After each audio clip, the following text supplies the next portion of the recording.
প্রথম সেমিস্টারের বন্ধুরা যারা তোমাদের মধ্যে এমডিসি সাবজেক্ট হিসেবে এডুকেশন অ্যান্ড ইথিক্স সাবজেক্টটি নিয়েছো, তোমাদের জন্য আমি কয়েকটি গুরুত্বপূর্ণ প্রশ্ন বলে দেব, যে প্রশ্নগুলো থেকে পরীক্ষায় আসার সম্ভাবনা অনেক বেশি। শুরু করছি। প্রথম প্রশ্ন, বিবেকানন্দের শিক্ষা ভাবনা বিবৃত করো। এই প্রশ্নটা অথবা দিয়ে আসতে পারে,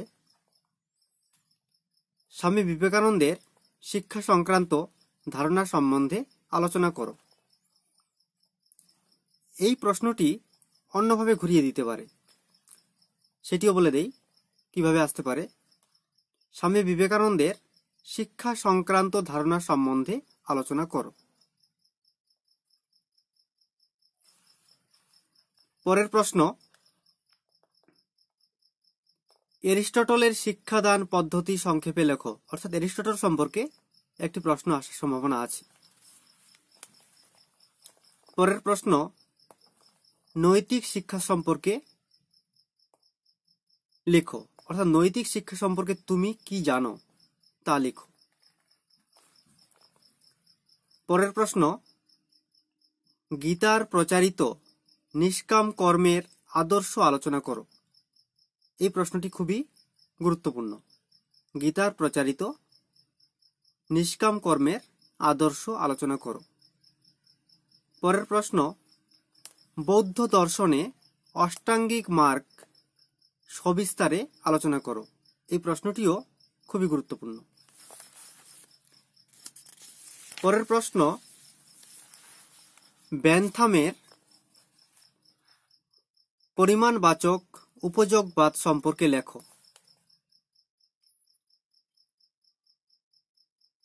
এই প্রশ্নটি খুবই গুরুত্বপূর্ণ।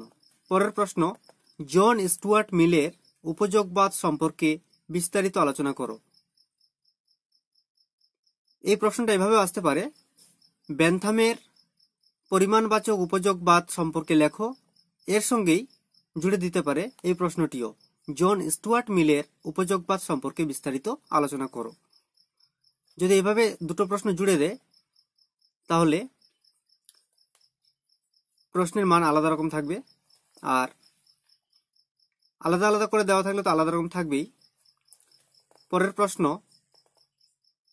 কান্ট ফলমূলী নৈতিকতা ও কর্তব্যমুখী নৈতিকতার মধ্যে কোনটিকে সমর্থন করেছেন এবং কেন সমর্থন করেছেন ব্যাখ্যা করো। শেষ প্রশ্ন, রাধাকৃষ্ণনের মতে আদর্শ শিক্ষকের ধারণা আলোকপাত করো। রাধাকৃষ্ণনের মতে আদর্শ শিক্ষকের ধারণা আলোকপাত করো। বন্ধুরা, এই ছিল মাত্র কয়েকটি প্রশ্ন।